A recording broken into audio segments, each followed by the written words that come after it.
Hello, everybody. Good morning and welcome to the Ted Manila Information Show, or just TMI for short. I am Manila Chan. That over there would be Ted Rawl. We are live, of course, Monday through Friday, 10 a.m. Eastern. So, guys, please be sure to like and follow the show. We hit our first milestone. I just want to say thank you all on YouTube for hitting that 500 and over milestone. The next milestone 514. Ooh, look at that. Look at that. So I think, Ted, what this tells us is that people don't want that straight-laced, button-down morning news program. Is that what it says? That's what it says to me. I mean, we're only about 3 months. We're 3 months old. If that straight-laced, button-down news program dropped below 514, then I would believe that. So, we're only 3 months old, and we've hit that milestone on YouTube, and then you add the rumblers and whoever else is tuning in. We're freshly, linked up to X now. So, for a 3-month-old little baby show that we are, that's just true. scrappy little show. If we were cats, we'd be kittens that were almost hairless at this point still. Yeah, we're a very infant show, and I think we're growing at a nice steady pace, and hopefully it keeps growing, and that this can be, an actual gig for us and a real job. Because we still haven't. Want the show to go on. That's all. We haven't bounced back from. Yeah, we haven't bounced back yet from the Biden layoffs. I'm going to call it that. So that's why Ted and I are here. It's the big censorship layoff. So with everybody's support, whether it's monetary, sharing us on social media, or just clicking the like and subscribe buttons, that's going to help us tremendously crawl and scratch our way back from the Biden censorship layoff that we both experienced at the same time. But yes, warning, we are not straight-laced and we do drop F-bombs. So on today's show, we're gonna talk more broadly about the political situation here in the United States. And we say the duopoly or whatever, but one of the duopoly has new leadership, and it just sounds like the new boss is the same as the old boss, Ted. So, That's undeniably true. No one would say different. No one. Yeah. So we're talking about the Democrats are dispirited and depressed, but we don't really care about that. The question is, can they be saved at all? And they don't deserve to be saved, and we're going to get into that. Depressed. Well, they certainly don't. No one deserves anything, but I mean, the question is, do they deserve to be saved? I don't know. That's true. No, but they don't. But can they be? And if so, how would it look? I hope no, because look, once upon a time in the 1800s, the early 1800s, the Federalists went away. Oh yeah, the 1800s. So I mean. Yeah, the Whigs. Also, the Whigs went away. Yeah, that went away. So why parties not these guys? Parties can and do go away. I mean, I think more likely anyway, because of the way that the system is set up. The question really isn't whether it will go away. The question is whether it will be viable again. It's entirely party. Like we see in Japan, for example, where you can have a minority party that just never wins, right? Like ever. Well, like the Communist Party the Washington Generals, in Russia, right? Like that. They're in the Duma. I think there's like 4 of them. They're in the mix, but they're just not. They're not going to win. Yeah. It's like that. They're there. And so is that the fate for the Democratic Party in the not so long run? I mean, it could be. Yeah, it could be. We'll debate the subject with our buddy Scott is coming on. Your bestie, Scott Stantis. Yep. So he's been dying. He's chomping at the bit to talk about this. He loves this stuff. Yeah. He's really into it. He's been thinking about it a lot. The actual saying, isn't it champing at the bit? No, it's chomping. Is it? Everybody says chomping. I think it's actually champing. Wait, it is? I thought it was chomping at the bit because it's like a horse's, the bit is in the horse's mouth. No, you would think so. And so he's chomping. It's champing. The actual thing is called champing at the bit. Is that true? It's an idiom that means to be eager or impatient for something. But it comes, the etymology behind it is. I want to know the etymology. With the horses, and they champing. They're champing. Horses champ. Apparently. Horses be champing, not chomping. They be champing. Yeah. All right. Okay. Well, I'm really glad that. Okay, Robbie's saying chomping. He says you're wrong. No, the actual idiom is champing, and I have actually thought about doing this, Ted, because, well, like you, one of your parents was an immigrant. Both my parents were immigrants, and although you and I are both native English speakers, like for me, like you're bilingual, aren't you? I am bilingual. Enough. Yeah, yeah, you're No, bilingual. I mean, definitely. My vocabulary is not really more than 11th grade. I mean, like I couldn't, like in other words, like if I'm watching French television, for example, and they're talking about the elections or politics, or let's say the stock market or something like that, there's going to be a lot of idioms and a lot of like acronyms and a lot of stuff like that. I'm just not, like you just think about like a 11th grade English speaker here in the U.S. would not know things like what's the DNC or the Fed, right. Like stuff like for that. For me, same thing in Lao and Thai. Like I can speak and get by and carry a conversation. I'm totally illiterate. However, when it gets to really complex words, like if you're like legal mumbo jumbo, that I'm out. Oh yeah, no, forget it. Like I have a French bank account, and it's like when I have to deal with my French banker, it's like, oh my God.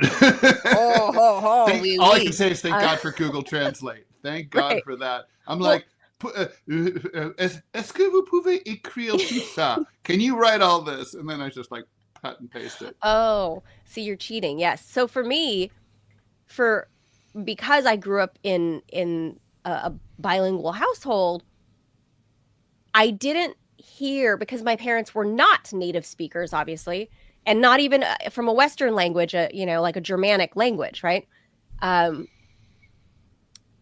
American idiom. Or you mean a Romance language? A Romance, right? What the languages which like American Italian, English Spanish, is based Italian, on. Yeah, like where you can kind of learn American English and it's easier to learn. So these idioms were a second or third language for me, basically, and I had to kind of learn them growing up because I would hear my friends' parents say them or whatever. I go, what does that mean? And that was before the interweb. Can you write in Lao? No, totally illiterate. The writing is awesome. I mean, Burmese and Lao have the coolest looking writing. I mean, there is nothing cooler. I mean, lots of really cool languages out there. Love Sanskrit, love Arabic, but nothing beats those Southeast Asian languages. We're still trying to learn English, Ted.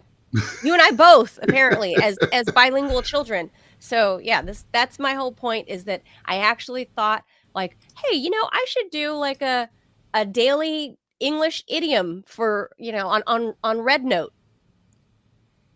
And I know producer Robbie's probably going to like that idea because, if we're doing like a foreign exchange, right, between the Chinese and Americans, I thought, I wonder if some of the Chinese would like to learn these American idioms, like champing at the bit. Where does it come from? Well, what does it mean? When do you use it? William Safire, you know who he was, of course, the great linguist and columnist at the New York Times, who had the On Language column in the New York Times Magazine.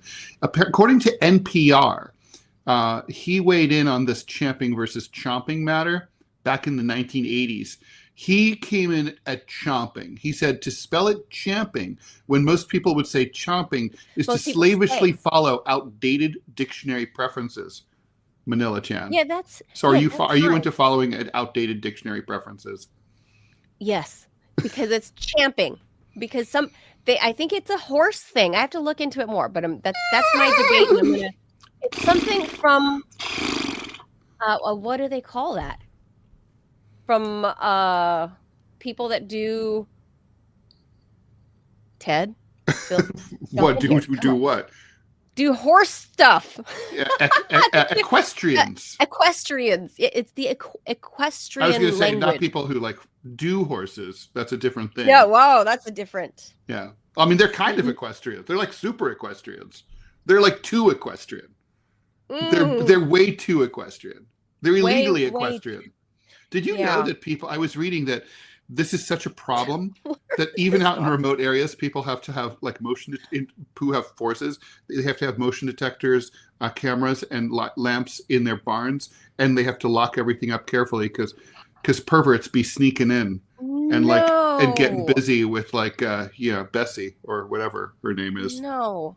Or his name or their name for like for intersex horses. All I know is in college, one of my professors made sure to correct me and say it was champing, and it was an equestrian lingo of some sort that horses champ.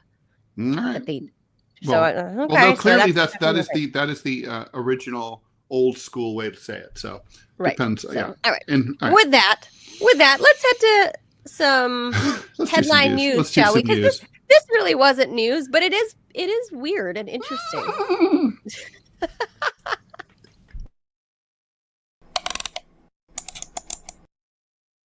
Mexico and Canada have negotiated with the United States to delay Trump's tariffs for at least 30 days.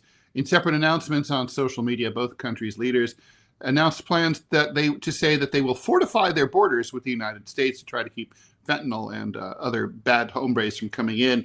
China, however, did not reach any agreement with the United States, maybe because they don't have a border with the United States. I don't know what they could do. At midnight last night, another 10% tariff went into effect. China responded by imposing retaliatory tariffs on our goods.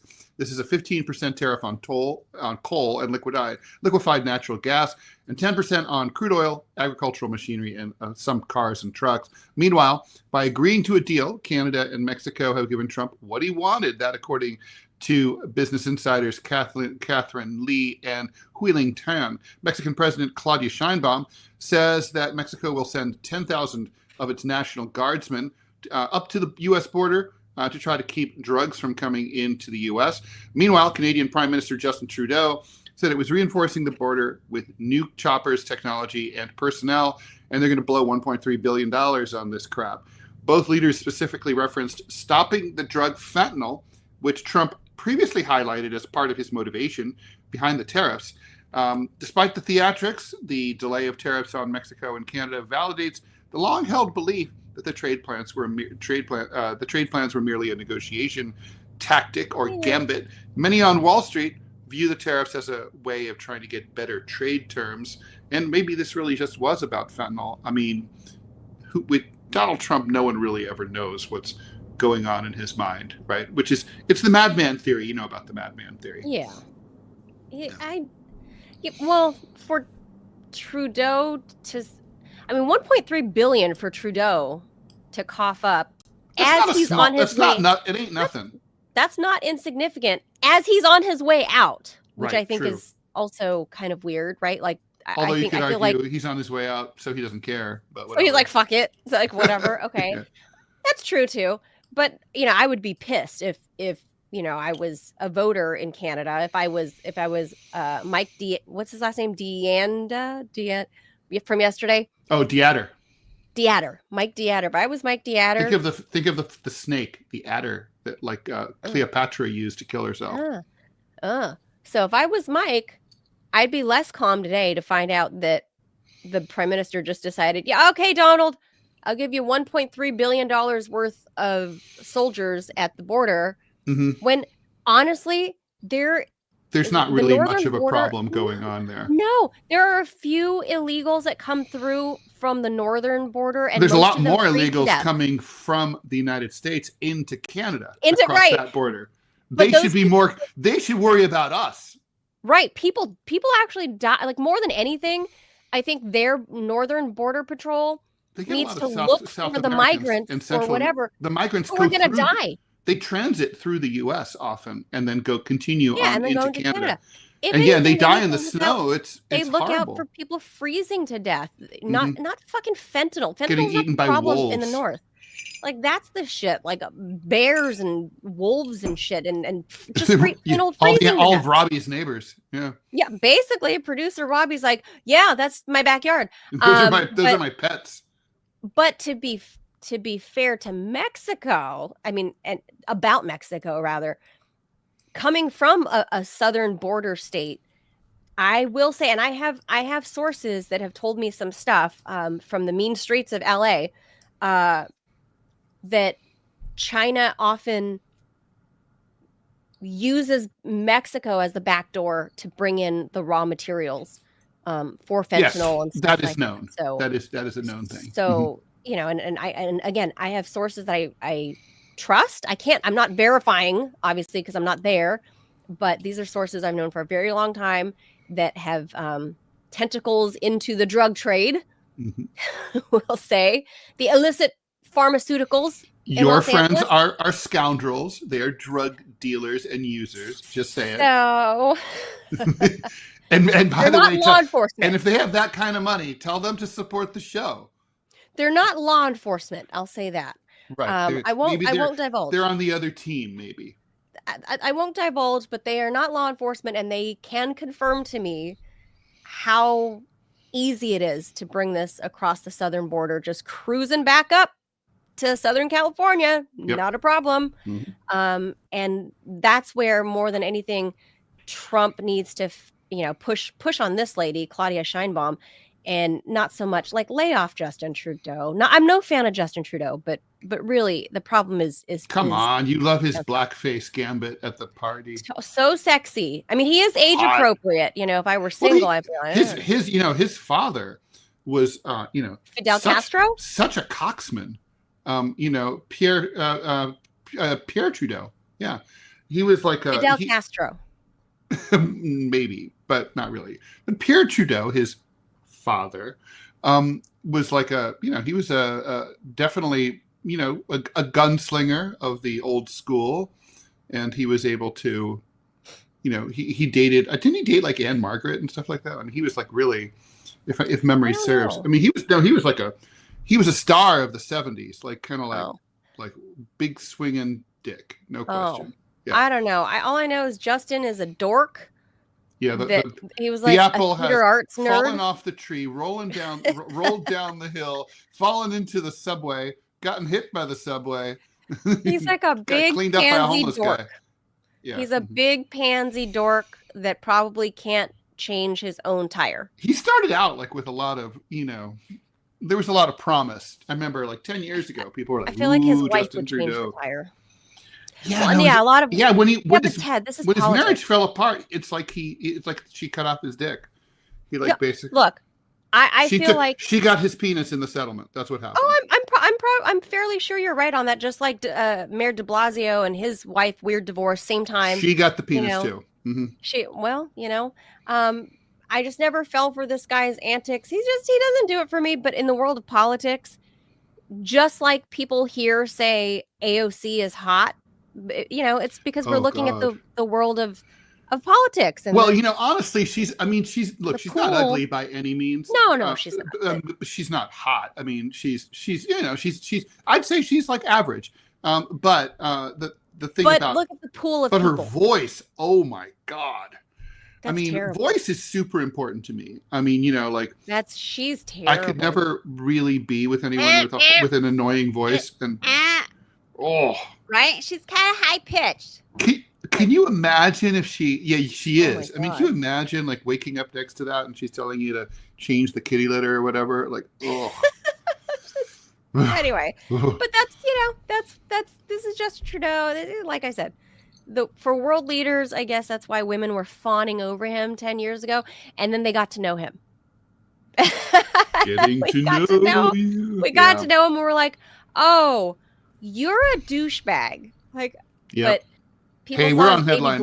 We're on headline 1. We gotta go. Baby blues. We gotta keep going. Not for me. Not my thing. All right, let's move on. All right. Trump is meeting today with Netanyahu. The two bros are going to meet right after 4:00 this afternoon in the Oval Office. James Jeffrey, hopefully, Bibi will wipe all the blood off his hands before he walks into the Oval. James Jeffrey, veteran diplomat who served under Trump's first term, says that he expects Trump to press for a permanent ceasefire that paves the way for normalization of relations between Israel and Saudi Arabia, where officials have first said they insist that there has to be a Palestinian state. That's anathema to some in Bibi Netanyahu's governing coalition, threatening his political survival. The ceasefire agreement went into effect January 19th. It contains 3 stages, starting with the 6-week pause in fighting, which we're currently seeing right now.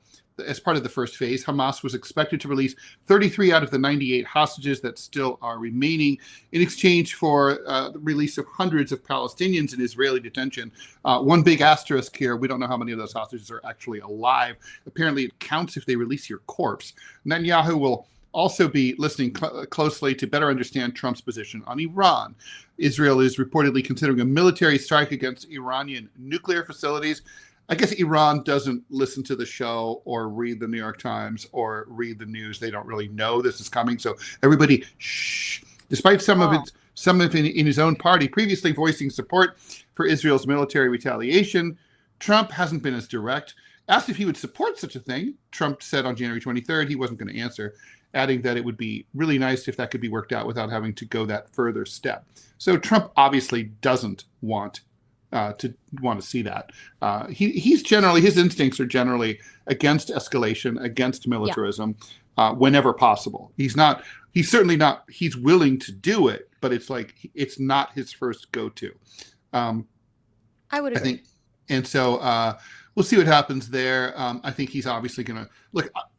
I think I totally get ceasefire stage one. I understand it, although I don't understand really why the Palestinians are bothering to go back to their quote unquote homes, 90% of which are gone. I mean, you're going back to, rubble. You're hoofing it. You're hoofing it by foot. To your rubble. To rubble. There's some, look, honestly, I would love to get a Palestinian person in here to talk about it because I assume this is what this is really about, is to avoid another Nakba, to avoid being pushed off the land. And basically they're like, we will not leave this land no matter what. Well, that's kind of what's happening in Los Angeles, right? Like all the people returning to the Palisades and Altadena, and they know it's rubble. At least they're not walking, they're driving to it. But there's a land grab underway right now in Los Angeles. Well, that's just beginning, really, but it'll get worse. Yeah. Mm-hmm. Yeah. So it's kind of the same thing, I suppose. Yeah, I think that's probably what's going on. But it's still we'll see. But I don't see how First of all, I think everyone who thinks that the Saudis are going to be, that there's going to be a Palestinian state, and that it's not going to be Hamas, and that they're going to be able to have normalized relations with Saudi Arabia, they are smoking so much whatever. They're getting that sweet fentanyl from Mexico. They are crazy. It's not going to happen. Like this dude right here. Don't we all want to be besties with Sheikh Bonesaw? Oh man, just don't go to the consulate in Istanbul. Just saying. I mean, I don't know what else is there to say. I mean, the last time Bibi was in town last year, I was covering the protest against him, and there were tens and tens of thousands of people right outside of Capitol Hill. That's where I was posted all day, so I watched it happen. But I mean, Biden, just like Trump, is gonna allow him to get up there and just ramble on like Bibi does. Nobody stops him.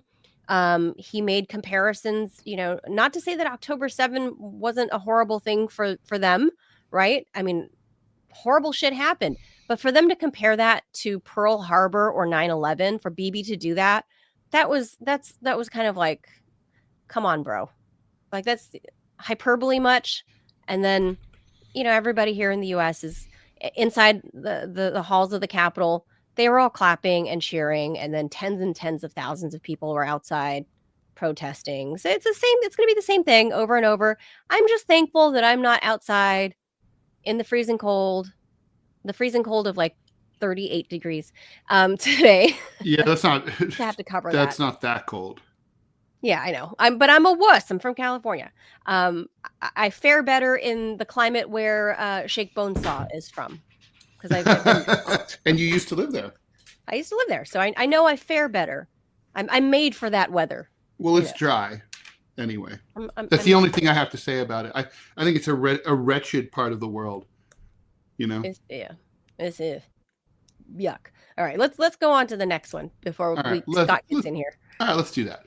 Okay, the Senate Finance Committee is going to vote right now as to whether or not to advance RFK Jr.'s controversial nomination to lead Health and Human Services. It would take just one Republican vote to sink him, assuming that all the Democrats vote against him, which they will, unfortunately. Of course, they all voted for Marco Rubio. I know I'm going to say that each and every time this comes up. You all voted for Marco Rubio's. He's the maniac. He's the one with the big brainworm. All right, the neocon brainworm. Anyway, all eyes are on Senator Bill Cassidy. He's a Republican from Louisiana and a doctor who last week during the hearings for Kennedy expressed deep concerns about the impact of Kennedy's comments about vaccines, saying on a 2023 podcast, quote, that no vaccine is safe and effective. While Kennedy's nomination hinges on a single Republican vote in that committee, it's possible that the Senate Finance Committee could hold a second vote to send the nomination to the floor. That would allow the full Senate to decide if Kennedy should get confirmed.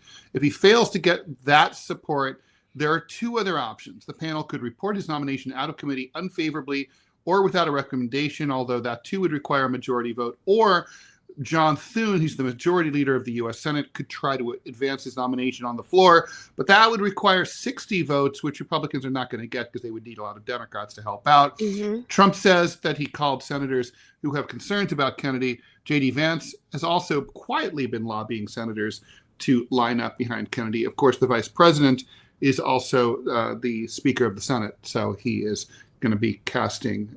He has a lot of weight there. So we'll see what happens there. I do not know how this is going to go. If I had to bet 55-45, in other words, just barely, I'm going to say he's going to get out of committee, and Bill Cassidy is being leaned on hard by Trump world, and he can't. Does he really want down there in deep red Louisiana to be the guy who sunk Trump's first nominee to go down? I don't think he wants to be that person. But the question is, what is it that Dr. Cassidy wants, right? Like, why is he pushing? Because Cassidy is as much pro everything CDC as was Dr. Fauci, right? So that's if you read his comments regarding COVID, read his comments about anything, he's as down the line with Anthony Fauci as any other doctor that's willing to testify on Capitol Hill, because I don't know, they're all backed by big pharma. They're all afraid to lose their funding. They're all, I don't know. I don't know if it's an ethics thing. I don't know if it's, or maybe they honestly believe it, or maybe they believe it. And I'll tell you, most of the doctors that I know are that way as well. And I can't confirm whether or not it's because they truly believe it or because they don't want to.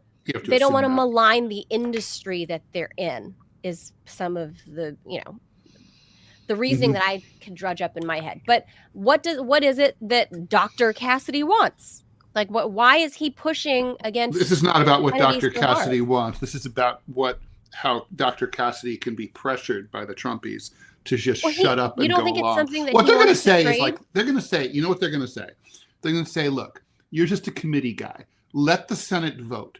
We're not asking you to make him HHS right, like don't head. Hold up. He's not all you're just don't be an obstructionist. Let us have a vote. Right. If it fails, it fails, but let it go to the full Senate. That's what he's going to be leaned upon. And then it's kind of like, do you want to be primaried? How do you, how vengeful Trump is.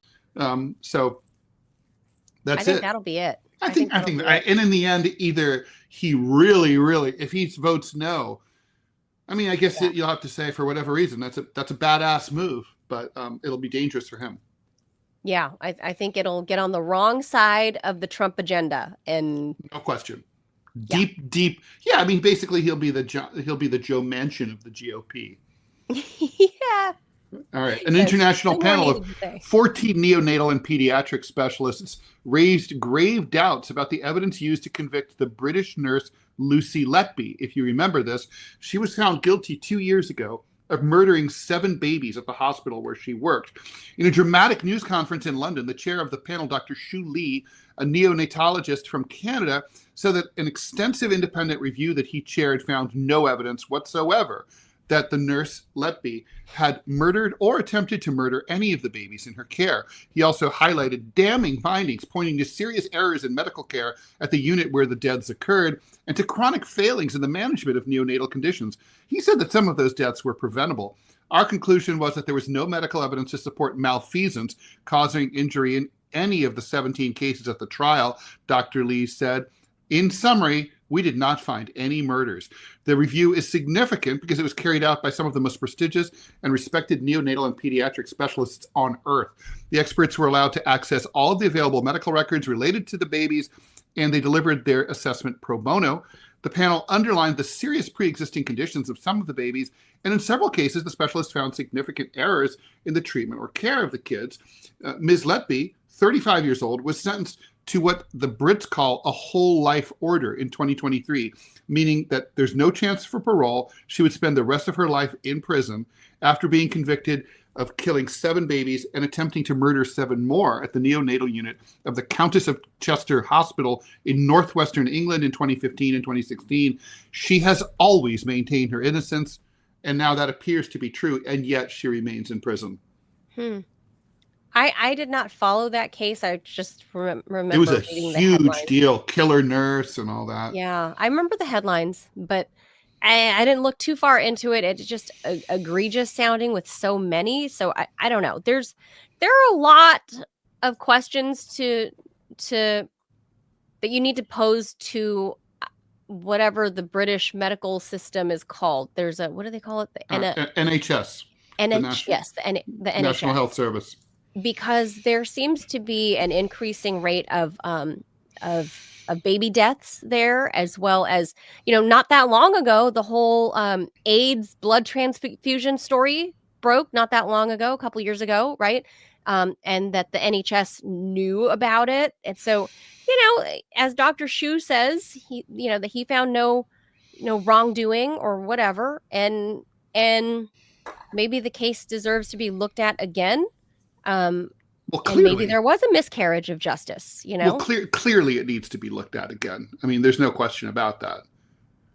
Maybe. I don't know what that would be. I didn't follow the case, like I said. So all I can tell you from my experience with people in the medical community is I know a doctor, a neurosurgeon, who admitted to me that they had a number of times Dr. Kevorkian people. Old people? I didn't ask. I know that happens a lot. I know that happens a lot. As mercy killings. Yeah, they do that a lot. It's typically it's with morphine. It's like, so if this amount would just be for your loved one to feel no pain, but this extra amount would really wink, wink, nudge, nudge, make sure that your loved one really, truly feels no pain. Wink, wink, nudge, nudge. I mean, I'm not kidding. That's really what they do. Freaked out. Yeah, I know. I mean, it's really routine. I mean, yeah. I mean, I know they wanted to do that to my mom at the when she was at the nursing home toward the end of her life, and they wanted to off her. They were literally not giving her any liquids or water. And she was begging for water, and then I wandered in, and then I heard on the speakerphone the lady go, "No water," and then the nurse goes, "The son is here," and she's like, "Oh, here's water." Okay, yeah, disgusting. Awful. No, that's just disgusting. In this case, these are like I said, the neurosurgeon that I knew specifically told me there were a handful of instances. It's not a handful. They do it all the time, especially with old people. At that point. But he was a fairly young-ish surgeon back then. And by the way, breaking news: the Senate panel did advance RFK Jr. As Ted Rall predicted, but not confidently, only by 55-45. But still, it's not like just like I called it, but it's good. It's like as I called it, not confidently. All right. They're moving him. I didn't really, I didn't put I didn't slap my dick all the way on the table. I put just the tip up there. Anyway, all right, here we go. Cognitively normal human brain samples collected at autopsy in early 2024, a year ago, contained more tiny shards of plastic than samples collected 8 years before, according to a new study. Cadaver brain samples contained 7 to 30 times more plastic than their kidneys and liver. That, according to co-lead study author Matthew Camden, Regents Professor and Professor of Pharmaceutical Sciences at the University of New Mexico in Albuquerque. Concentrations we saw in the brain tissue of normal individuals who had an average age of around 45 or 50 years old were 4,800 micrograms per gram, or 0.48% by weight. Camden said, that's actually kind of shocking. That means 1/20th of your brain is plastic, basically. That's the equivalent of an entire standard plastic spoon he said. Ugh. Disgusting. And these are young people, by the way, Ted. 45 to 55. Well, they're not young, they're middle-aged, but yeah, well, okay. Yeah. Relative to being 80. But they're not, well, that's true. Compared to autopsy brain samples from 2016, that's 50% higher. Think about that. From 2016 to 2024, that's just 8 years. 50% increase. That would mean that our brains today are 99.5% brain and the rest is plastic. Researchers also found an additional 3 to 5 times of shard-like plastic fragments in the brains of 12 people who'd been diagnosed with dementia before their deaths compared to healthy brains. Those shards, smaller than the eye can see, were concentrated in the walls of arteries and veins of the brain, as well as in the immune cells of the brain. Oh, what could possibly go wrong? Finding plastic deposits in the brain does not prove they cause damage, says Phoebe Stapleton. Okay, all right. An associate professor. You're not going to ever be full professor if you keep saying things like that. Of pharmacology and toxicology at Rutgers in Piscataway, New Jersey. She wasn't involved in the new study. No, all kidding, Phoebe. I know what you're saying here.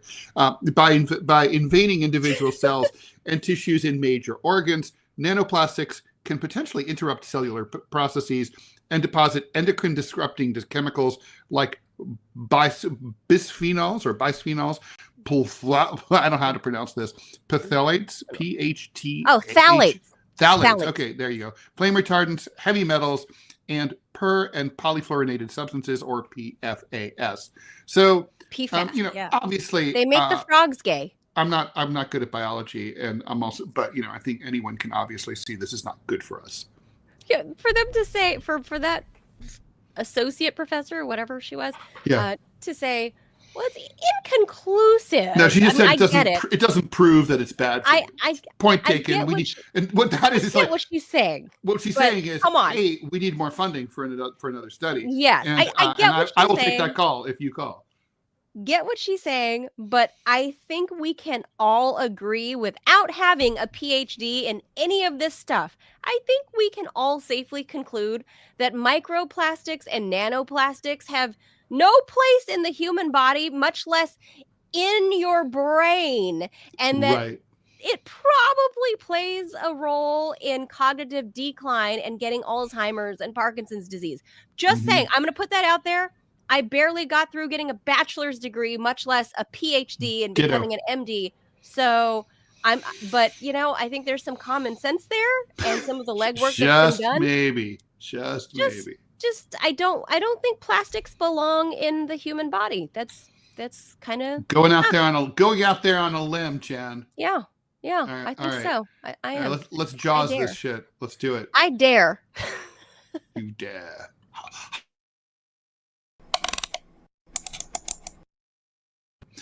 Dispirited and depressed, the Democratic Party does not have a target audience, a message to send it to, or a strategy to oppose Trumpism.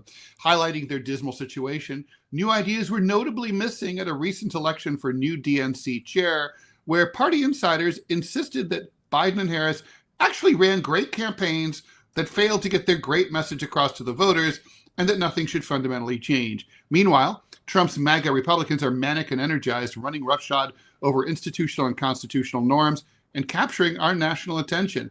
Can a major political party survive without a core constituency or firm ideological underpinnings? Is waiting for Trump to overreach, provoke a backlash, or die a feasible strategy? Will Democrats just go the way of the Whigs? Let's talk about the future of the Democrats. Is there one? If so, what does it look like? Joining us is Scott Stantis, editorial cartoonist for the Chicago Tribune, creator of the comic strip Prickly City, contributor to Center Clip, winner of the Sigma Delta Chi Journalism Award, and co-host of the DMZ America podcast with me, Ted Rall. We do one roughly every week, sometimes more often, sometimes less often, but usually once a week. Scott, as always, thanks for joining us here on the TMI show. And here's wishing you accolades that don't start with C's for your biographies, so that you will not have everything be, Chicago, comic, Prickly City, Center Clip. Well, thanks. And thanks for having me on, guys. The nanoplastics apparently have infused themselves in the brains of the Democratic Party. No proof that altered anything, though, Scott. No, absolutely. Well, there's no proof. There's no proof that Kamala Harris did not run the perfect campaign. There's absolutely no evidence whatsoever that Kamala Harris ran the best campaign in the history of campaigning, except for the facts. Other than those, except for the election results. Nothing points to this campaign not being good. I'm going to use scientific methods. I mean, this is not the show for that, guys. Just saying. Right. And the fact that the DNC. I mean, okay, let's take half a step back. Yeah, they lost to Donald Trump. Yeah, and that was because they had a terrible candidate at the top of their ticket. But they're really not in bad shape if you look at the sheer numbers. Two vote difference in the House of Representatives. I mean, it's the narrowest margin they've ever had. The Senate's still pretty close. Yes, they don't have the White House and won't have a shot at it again until 19. Gee whiz. Be older, Scott. Until 20. That's the plastics talking. They've, in terms of what they have done on state levels, they're still doing okay. I mean, this is in terms of is this the Whigs? I mean, if you remember, they have money. They do have money. They have tons of money. And tons of money. And who can forget the Whigs in 1856? They just... I was talking about the Federalists earlier. They went away in the late 1800s. Well, they really didn't organize as a party because they were started by people who didn't want political parties. So that's really not the best, the best seed that you can grow a party from. But the Whigs, they just fell apart. They literally disintegrated. 1856, they didn't even run a candidate. The Republican, that new upstart Republican Party began with Fremont as their candidate, who was some mentioned was cuckoo. Apparently that's a thing Republicans have to do. But they still name a town after you in California if you're cuckoo, apparently. Yeah, well, he was a former governor. I think he was the territorial governor, if I'm not mistaken. And really an interesting character. Anyway, so the Whigs disappear, become sort of the know-nothings, kind of. Some of those guys go that way. Some of them go Republican.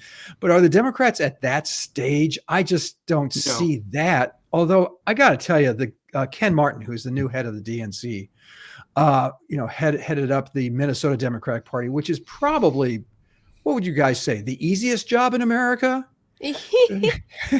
Seriously, you're a Democrat in Minnesota. Right. Wow. How do you run that party? Doesn't that mean he was tight with Tim Walz when Walz became the, Sure. Yeah, he was candidate? Yeah, he was. Look, he's just, when I look at the screen, I don't know about you guys, but the lady parts over here, woo, I'm so excited. you get that tingliness that is it love the $5 name. Is it the $5 haircut that gets you, or the it's the Ted Koppel swoop all the way across? That's for me.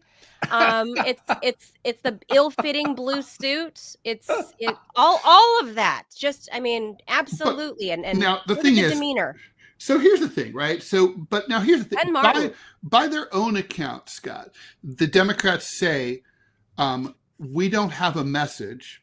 They said this. They said, they're saying this.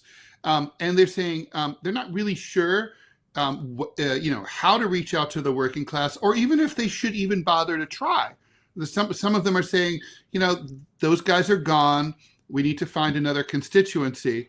So I'm like, okay, so if you don't know who your target audience is, and you don't have a message for said target audience, and you don't have, like I said in the intro, firm ideological underpinnings. Scott, I take your point. The Democratic Party is not going to vanish, not to mention there's too many institutional supports for it, like in terms of the way the Electoral College is developed. But could the future of the Democratic Party for the foreseeable future be like the minority party in Japan, where you're there and you have seats, but you're never in the majority. You never win. You never have a president. Maybe you have seats out in the hinterlands. You've got seats in the in the Vermont legislature, but you're not. You're not a dominant national party. Let's look. There really is. We mentioned history a lot here. We mentioned the Whigs, but we can make it much more recent. Growing up in the 60s and 50s, 60s, 70s, the Republican Party existed. I mean, for in theory, it was around, but it had a successes, precedent in 68. It had and precedents, 72. but the legislative, look at the Congress. The Senate was almost always a supermajority Democratic Senate. Mm-hmm. The House was almost always a supermajority Democratic majority in the House. This is growing up. And you looked at it and you said, and this question was asked about the Republican Party over and over again. Does it, will it exist in the next election cycle? Especially after 1974, Nixon resigns, Democrats, just swoop in and just win a massive number of, it was a massive flood of Democratic votes. And the thinking not really surprising after, the Watergate scandal. Yeah, no, not at all. Of course not. But my point is, and the economy was starting to suck too. The 70s economy was always like 2% GDP growth, right? It was never vigorous. There was a hint. There was a soupçon of the energy crisis starting to happen in by 74. Precisely. And like I said, inflation never really cooled beginning in the early 70s. And so the Republican Party, the question was, can it survive? Nixon resigned. Can the wolf survive, as Los Lobos asked? I love that song. I love Los Lobos. But the point is, the Republicans have been in the exact same position. Now, can you turn it around quickly? You can. They went from 1974, in 6 short years, they went from, in 1976, Gerald Ford almost won election in his own right, by the way. It was a much closer election than people expected. But in 1980, Republicans, sweep the House, sweep the Senate. They bring in Ronald Reagan. And they don't take it, but they certainly bring in larger numbers and get rid of the supermajorities the Democrats were enjoying. So yeah, you can do this, but but it was a long road back from 1964. Well, but they weren't in a dissimilar place. Jerry Ford was a moderate Midwest Republican. Remember those kids when they existed? I miss them. So do I. And that kind of plays into my wheelhouse. I'm a small c conservative human being, in that I like incrementalism. I like small changes. And so with Ronald Reagan, I actually worked for the George H.W. Bush campaign in 1980. Yeah, there's we literally had a meeting of us in California to run the California campaign. There were 5 of us. It's a small state, so, whatever. Yeah, to be fair. Look at this. Marianne Williamson also ran for DNC chair. She obviously lost, and then she endorsed Martin. But to me, obviously she was, how many times was she and also ran herself in the presidential election, right? And every time she says she's something different than, the Democratic Party, and she keeps running on that ticket and keeps insisting she's something different. But then she just, at the end of the day, just falls in line. And it's like, I want to be the DNC chair. She keeps saying she has a different message. The same thing as Bernie, 2 or 3 times, saying he has a different message, but then they all fall in line and nothing ever changes. So, is there a change agent in that party? Because I feel like their messaging sucked. It lost. So, well, Scott, let me elaborate on Manila's question, right? So 1964, Barry Goldwater and the Republicans got shellacked by LBJ.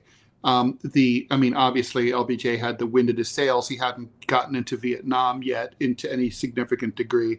He obviously had the huge benefit of the sympathy for JFK. Sure.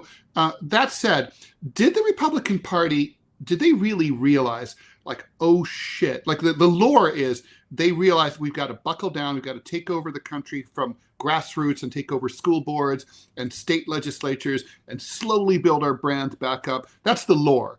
Is that really what happened, or were there people in denial about it in the GOP in the mid-60s who were like, no, we're good, our message is good, everything's fine, and maybe took comfort in the Nixon win in 1968? Well, I think what happened there is the same thing that happened to the Democrats in 72. They just said, we're going to get our asses handed to us. And so why not there's not as much of a bulwark against the radicals in your party. So 64, Republicans nominate Barry Goldwater. 72, Democrats nominate George McGovern. There's going to be part of that. Could that happen in 28 for the Democrats? That all depends on how the next 4 years go. if we come out of it stronger with a better economy, then the Republicans are going to win and the Democrats are going to lose again. You have to decide. Here's the thing, guys. I mean, if you run for office, the reason I got into politics, the reason you guys are involved in this show, the reason, most commentators do is they love politics, but they also believe in something. There are core values. And this is where I think the Democrats have a profound problem. Agreed. In that they can't agree with what their core values are. When I was growing up, my grandfather, hardly a liberal, but still had a photograph in his workshop, still had a photograph of FDR. Mm-hmm. A lot of houses in the United States had that because they, obviously Democratic houses back in the day had the Pope and JFK, if you remember that. Yep, I do. So funny walking into the Catholic houses. I delivered papers to people with wood paneling who had those up on their wall. Yeah, there it is. Absolutely. So what does the question I would have to my Democratic friends, and I'm a regular, and Ted knows my friend in Chicago, Patty Vasquez, who has a progressive talk radio program. And I bring this up all the time. What do the Democrats stand for? I brought up the old time Democrats who said the Democrats were for the poor and the working class. The Republicans were for the rich. That's exactly what it was. Joe and Jane Sixpack. Exactly. That's always what Democrats were for. Labor, working people, working class people. Yeah. That's 20th century, though. That's correct.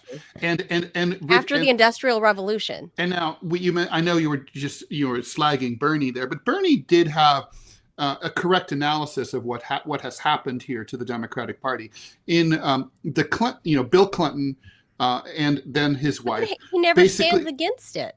After he slags his own party and then says he represents something different, but then when push comes to shove, he just falls back in line and then disappoints all of the young people that had hope coming by way of an 80-year-old. But here's the thing: he didn't have a choice, right? Because basically, the Democrats felt that they had a money problem in the 90s, and so they solved that problem by pivoting toward the center and trying to get these big corporate contributions and getting rid of the small donor model. And it's easier to get a check for $1 million than it is to get 1,000 checks for $1,000, right? So, it's why not go out and get that $1 million check from the one person? But then when that person who gave you $1 million calls, you have to take their call. Yes. And that's what happened to the Democrats. They became beholden to big money to the point where now money's really not a problem. Right? They have money because they're in bed with these big corporations more so than the Republicans are, which is shocking to people like Scott and I. That's money. That was not corporate America was firmly under Reagan, let's say, Republican. Oh, for sure. And so it was a revolution. Industrial revolution. But the Democratic Party sold its soul to get that money, and now they don't know what to do because they can't get rid of they can't pivot to the left without losing their donors. I think that's what this is about. I think that's what this is about. Do they need it at this point? Do they need what? Money? Money? The well, donors? they still like getting everyone the money. Needs money. Yeah. Well, of course, everyone likes the money, but still. Well, not to mention that they found ways to divert it to themselves personally too. Yes. I mean, no. Are you saying there's corruption in politics? I know it's first time ever. Citizens United, right? I mean, realistically, the interwebs and social media has been, has leveled the playing field where you don't need TV commours anymore. You really just need to be right on social media, and everybody can do that for free. Donald Trump spent less than a quarter as much as the Democrats did in the last cycle, and in 2016 it was even a bigger, more lopsided. Oh, it's huge, massive. And you're right. The Democratic Party's lurch towards the right, led by the Clintons. I think will be viewed as a fatal mistake. When Hillary said the basket of deplorables, she just said out loud what most of the deplorables thought the Democrats thought of them. Right. The Democratic Party has left the FDR coalition. The New Deal coalition is dead. Can you revive it, or should you? I don't know. You can do anything, but Ted and I did our podcast, the DMZ America podcast. We talked about the election of Grover Cleveland, and it's really was a fascinating discussion. We came to the conclusion that Cleveland was actually more of a Republican in our way of thinking than he was a Democrat. Mm-hmm. And so Ted would have been all the way with Blaine, and I would have been a Grover Cleveland guy, which I don't know why that makes me giggle, but it does. You can do anything, but it takes time, the ship to turn. I come back to my original point. Or do you just say this relationship is fucked up? Like the way, like famously LBJ said after he pushed the Civil Rights Act, the Democratic Party has lost the South for a generation or more. In other words, he was like, we're going to have to find our votes elsewhere. Is that where Democrats are? Yeah, I think but who do they find it by? Who's the core constituency right now, guys? I mean, of the Democratic Party. And I hate to use this cliche, but it's apropos. It's a cliche for a reason. It's the Chardonnay swilling country club Democrats, and there just aren't that many of them. That's exactly the problem. And by the way, nobody likes them. And the thing is, and the Electoral College downgrades their votes because they live in the most populous coastal states. So the Electoral College definitely hurts the Chardonnay swilling coastal elites. And just look at the election map from California. I looked at that recently to see how the counties went. That's shocking. California, for those of us from California, I mean, that's about 2 out of 3 of us, not me. Yeah, that's about but you've lived there for years too, Ted. So True.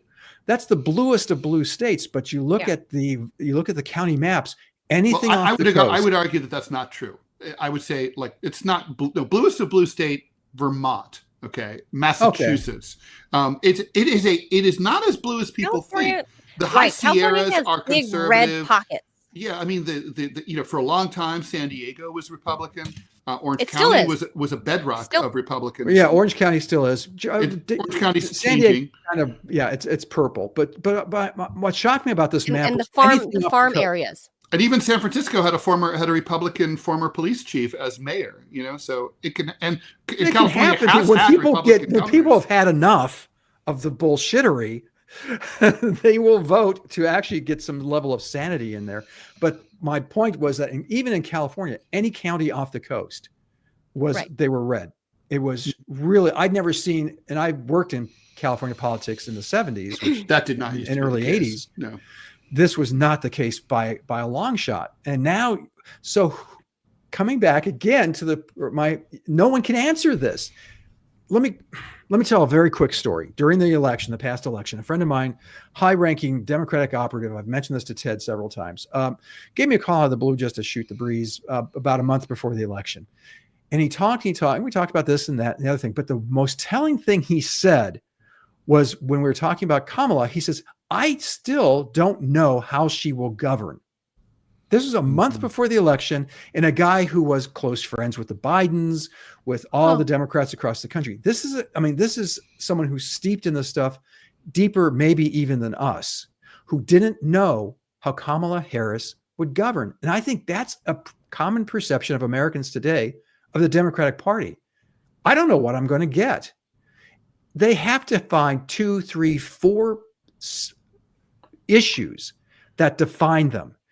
And I can't think of what those issues could possibly be other than, and we talk about Bernie. Bernie could, and if you watched Bernie run for president, he had substantive ideas of what he stood for. He followed the rule of 3, right? He had, and we all know what they are, right?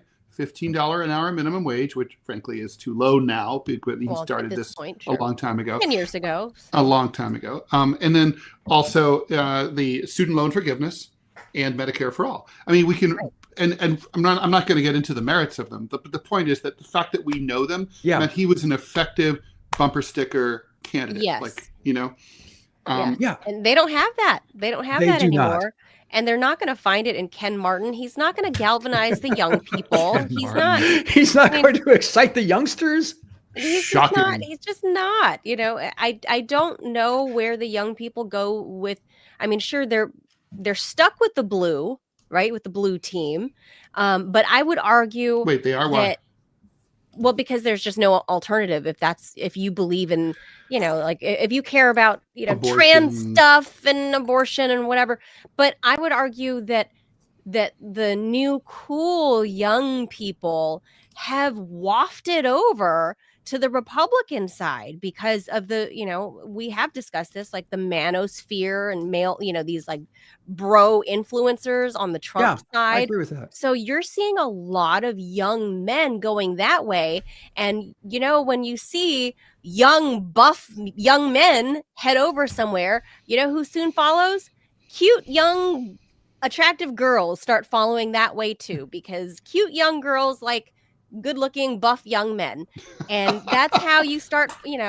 And I'm interesting. Serious. Well, some of them like each other, but what about? But what about? I don't know how cute those ones are. But I'm going to say one thing, Scott. I don't know if you agree with me, Manila. I'm interested in your view on this too. I mean, the basically one takeaway postmortem from 2024 is this was a change election. Democrats didn't realize it was a change election. That's why they went on joy. I'm going to argue every change is a change election when a country is in crisis and the country is in the middle of a lot of people don't understand that this is like whatever latest crisis happens to be on voters' minds, whether it's the price of eggs or it's COVID or it's, whatever. The point is this country is like spiraling down the drain. Trump kind of understands that, and his people understand that. And so you need to run like every election is a change election, and whoever brings the message of disruption and throwing out everything, including maybe throw out the baby with the bathwater, is going to win, I think. Yeah. No. Yeah, I think this revolution. I mean, Ted, you and I both are students of revolution, or you're more so than I am. But if you look at and read about revolutions in the 19th and 20th centuries, they don't happen when things are really bad or when they're at their worst. No. It's when they're coming back up. And that's where we are. And that's what Trump is. He's a revolutionary force. And that appeals to young people. It appealed to me when I was in high school and early in college. I mean, I was a libertarian. I was a flame-throwing libertarian, and the government's no good. I still feel that way. That sentiment hasn't gone away. But for the Democrats, they have to excite. I mean, look at the numbers from this past election. That's why I brought up California.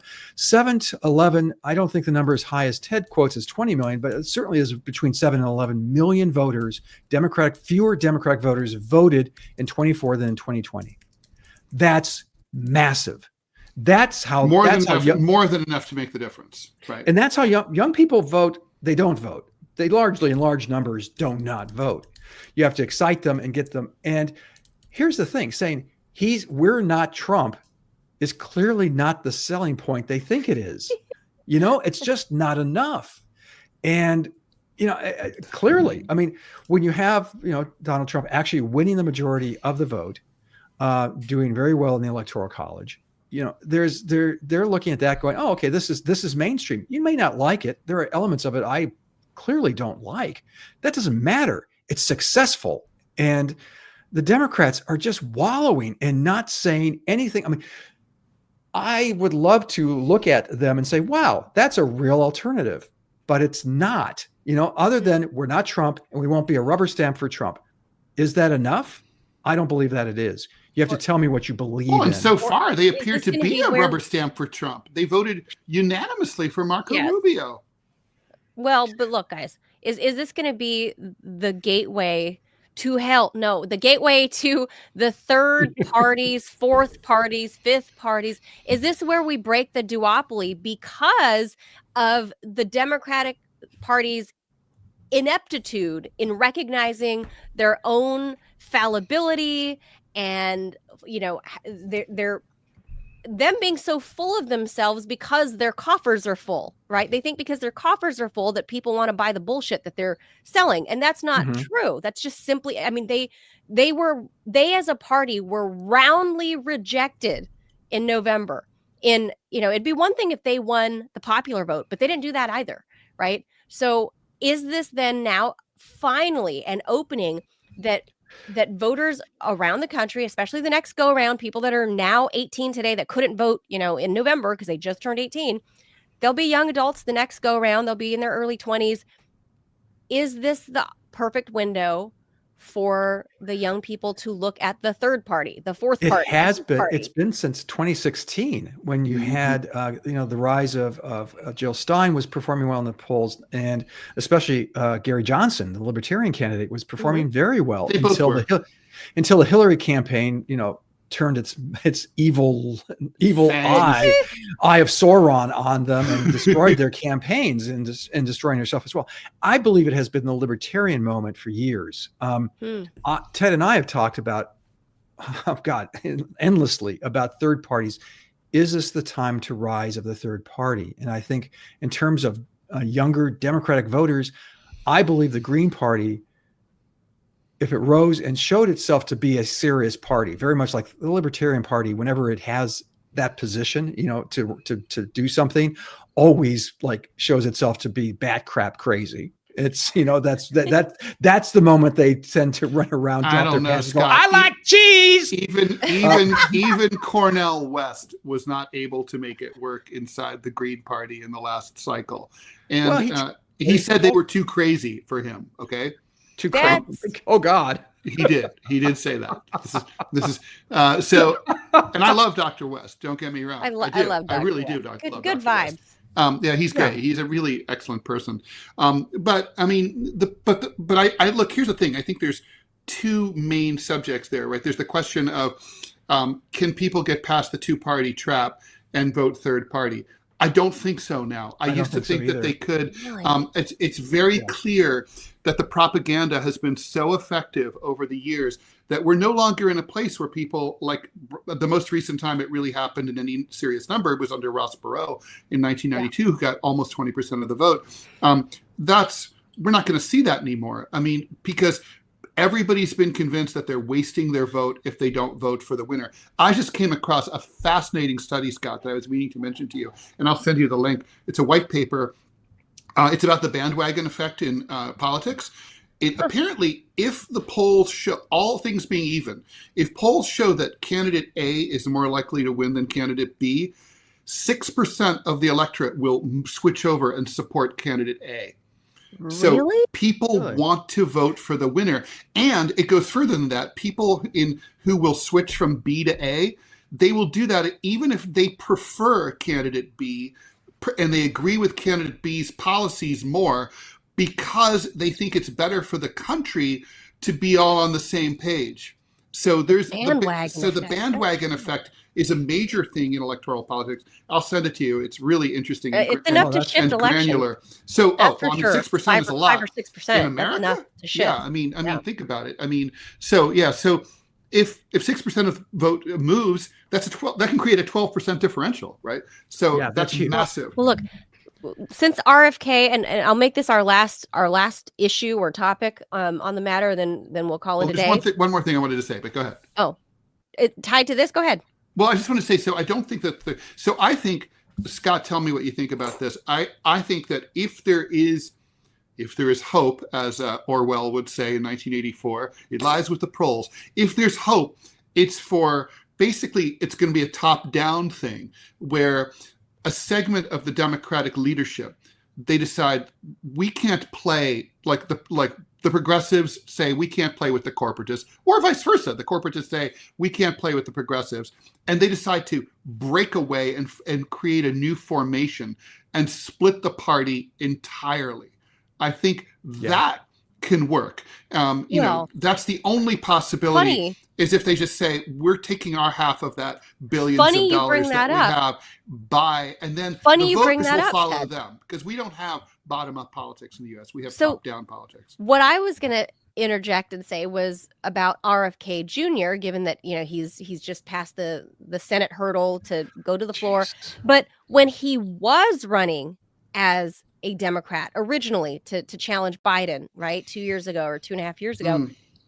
He really came out of the gates just smoking. He was 20%. He had big numbers, and the DNC began the thing that they do, and they just kind of clamped down, and obviously pushed him out. They did this and then went and popped him out of the back end, and he had to become independent, right?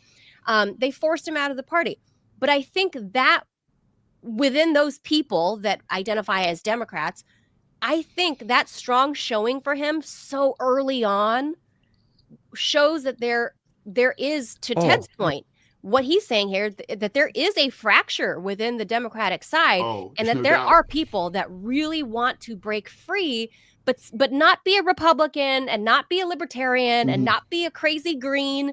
They still want to be, I don't know, they want to hang on to like a shade. And let's go the other way too. Don't forget, I mean, like I'm always, as a lefty, thinking, fuck the corporatists. But the corporatists also hate the left. And they might just say, like, we'll purge the party. They've already purged the party of leftist candidates. Like they're not allowed anymore in the Democratic primaries or anything like that. And they're being purged from leadership positions. So the next step logically is to purge them to change their message to the center, more to the right, and then and just become more of a conservative party like Republican light, and then kick everyone else out. And that could happen. And then there'd be room for a new progressive party. Yeah. I don't think any of these things are going to happen. I think the long-term minority status is more likely. Yes. And until they get a charismatic leader who ascends, who we don't see right now, we might see in the next few years, could be a dark horse in 28, but the Republicans are going to be in good shape. They obviously have a nominee in Vance, who I think will be a formidable candidate, quite frankly. Agreed. But like you said, I think they're going to be wandering in the wilderness for a while, looking for something. And somebody like a Democrat Reagan, tumbleweed. I don't think they have anybody. I mean, I feel like we're looking at the Democrat stable, and that stable is bare, guys. I mean, Gavin Newsom, they thought might be somebody. They ponied him out. I think Pete Buttigieg is the best thing they've got right now. Ooh, well, but you've got right on the heels of his tenure, you have two major aircraft disasters. So, and they can stick that to Buttigieg. Now, whether or not that's his fault, is arguable. But I don't know that. I think that really tarnished his brand, Ted. I was with you for a while, but now I don't think so. I don't see that. I thought Whitmer, governor. Whitmer? Governor of Michigan, 2 terms, pretty popular there. Fake kidnap? I don't know. Help, I'm going to be a kidnap victim. Yeah, kind of like a lie. It's not really kind of. It was a lie. That's like a chick sending herself Valentine's. She's our new Tawana Brawley. It's just I really don't see it. They wanted to hurt me. Yeah, I really don't see it from the Democratic Party, and not to say that I see who the clear and upcoming heir apparent is for the Republicans either. I mean, I would assume it's absolutely Vance. I would absolutely assume. Vance, but he's extremely impressive. The question is as a candidate and all that. The question is, can he become the dauphin of the MAGA movement? I don't know about that. He doesn't have the je ne sais quoi for MAGA. I mean, or can he create his own thing? I think he'll create his own thing. Like a more intellectual Republican Party. Well, slightly. I mean, politics. Come on. Have you seen the school test scores? By the way, the national. We talked about it the other day. Yeah. We don't read, and we can't do the math. So we would have poll results that would show how retarded we are, but we can't count them. But no one can read it or understand the graph. or add up the numbers. It's 7 of one and half a dozen of another. That's all I have to say about that. God, it's really bad, man. It's really bad. When we can't read or do math, we pretty much become cats. Hey. That's okay with that. Watch it there. That's okay with that. Cat hate, philophobe. Let's leave that there. I'm going to say the argument it's up for debate still. I think everybody on the blue team is kind of rudderless, even though they picked this new dude. Oh, there's no question. He seems kind of unimpressive. And he would not even. I mean, okay. Oh, sorry, Scott. I do have to ask you this one question. I'm sorry, Manolo. We're never leaving. We're never leaving. So what struck me about the fact that the new chair said There was nothing wrong with Biden running again. That was a fine decision. And Harris did everything great. Nothing wrong with that. Okay, sure. So all right, never mind. Obviously, we know that he's either like the biggest liar or the biggest idiot or both. We don't know which. But aside from that, it's, correct me if I'm wrong, right? It's a major problem when a party or any institution, a company, whatever, is unable to get new information that runs counter to their narrative, and then not information that they don't like, hear it, receive it, and internalize it and respond to it. When you can't do that, you're kind of unable to adapt and evolve. Am I wrong? Oh, absolutely. Absolutely. Well, it applies to a lot of companies. How is Sears not Amazon? Because Sears didn't see the internet. They didn't utilize it in a serious way until it was too late. The Democratic Party is, you can say, without being disparaging, you can still say they were shitty candidates. You can say Kamala Harris ran the best campaign she possibly could. And that's true. You know, that's how you can word true. it like that. Don't bullshit. Don't tell me she was the best. We've had someone. She should never have been chosen for. She never ever should have been chosen for vice president. How did this become a speaking point, guys? How did this become a speaking point for the Democrats? And Ted and I can tell you from our Democratic friends, we've heard this more than once from more than one source. Kamala Harris was the best candidate they ever. Joe Biden was the best president we've had in the 20th century. This is a period. Punctuation. Someone said ever. We have friends who literally said ever. And I'm like, Kamala Harris, and she ran. You think Biden was better than Thomas Jefferson or Abe Lincoln? Really? Yeah. And that Kamala Harris ran, quote, and I'm not making this up, this is clearly comes from Democratic headquarters, a perfect campaign. Mm-hmm. I'm not kidding. Yeah, no, and over and over and over. We're evidence, and you can say it over and over, and it's not true because it's empirically not true. No, but you know why? Because there's no President Kamala. Right. That is why. And these people, you guys know them to know well enough to know that they're being genuine. Yes. When they say this. Mm-hmm. They're being fed the Democratic speaking points and the marching orders, and that's what they're told to say. And that's in their heart of hearts, they believe. I think they believe it. I think they would pass. I think they would pass a reliable truth serum. Yeah. Oh my God! Wow. Well, this is a case of drink the Kool-Aid. This is and that's why they're in Jonestown. This is why they got murdered on November 4th. This is exactly what happened. That's true. They're lying. Their bloated bodies are lying in the Guiana jungle, and they're still like we believe. We need to. Just drink this blue stuff. By the way, I didn't really realize. I read about that recently. I didn't realize that Jonestown, that this was a socialist experiment. I didn't really realize that. Yes. Yeah. Yeah. Anyway, what a weird socialism doesn't always go well. No kidding.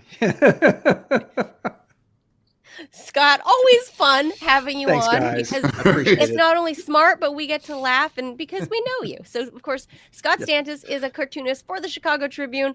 He's the creator of the comic strip Prickly City. He's a contributor to Center Clip, winner of the Sigma Delta Chi Journalism Award, and, of course, co-host with Ted there at the DMZ America podcast. Always a good time. Thank you, our friend. Thanks, I'm going to say Bye, Scott. Thank you so much. Yeah, so we're friends. Yeah, I think we can say that now. We're friends. We can come out of the closet. Were we ever in? Well, we were. Yeah, we were. Thanks, Scott. All right. Bye, guys. Thank you. Bye. All right, he's always a blast. Okay, so that's going to do it for us, Ted. Honestly, we should. The DNC should watch that. I mean, they'd learn a few things. Ted, but if you actually think that your shit don't stink, if you're that arrogant, you're not gonna pay. You're not gonna listen. Period. I mean, you and I, we know enough people to know that there are arrogant people out there that don't realize how fucked up they are because they're so arrogant that even if you tell them how they failed, they're gonna be like, "No, you're the fucking idiot." Yeah, that's true. Yeah. So okay, let them drive their car off a cliff and maybe then they'll figure it out. Maybe too late, but oh well. Yeah. Oh well is all I got to say. At a certain point, they will figure it out. And also, it's true, the Republicans will fuck up. It's sort of like it's just inevitable. So that's, if you're a Democrat, that's the hope that you have. I mean, look, if anyone's in danger of overreach, it's Donald Trump. In 2028, I'm in team no hope. So my posters everywhere are going to say certainly not no hope. Not from these two political parties. No question. All right, guys, that does it for us. Make sure you guys hit the like, follow, subscribe button, all of that. Please share us on your social media. Just repost it if you're watching on Twitter. Indeed, make it so much easier on X or whatever. I'm dead naming whatever. Thank you, guys. We'll be back tomorrow at 10 a.m. Eastern. Always appreciate you guys being there. The Rumble Room, keeping it spicy, and not to be forgotten, you YouTube folks. Thank you so much for getting and the X people. Thank you, and all the audio people. Audio people. I always forget the audio. And the people. Cats, and the dogs. We love the dogs too. Yeah, well, people need to leave us on for their pets on loop. We have a library now. We have a library. We have a collection. Just leave us on for. They say that your dog and your cat will love you more if it's true. If they science play this. is proven. Yeah, there are several white papers that I've made up that say that. Yeah. That's right. All right, guys, we'll see you here tomorrow. Hasta mañana. Thank you. Bye, Manila. Bye, everyone. Bye.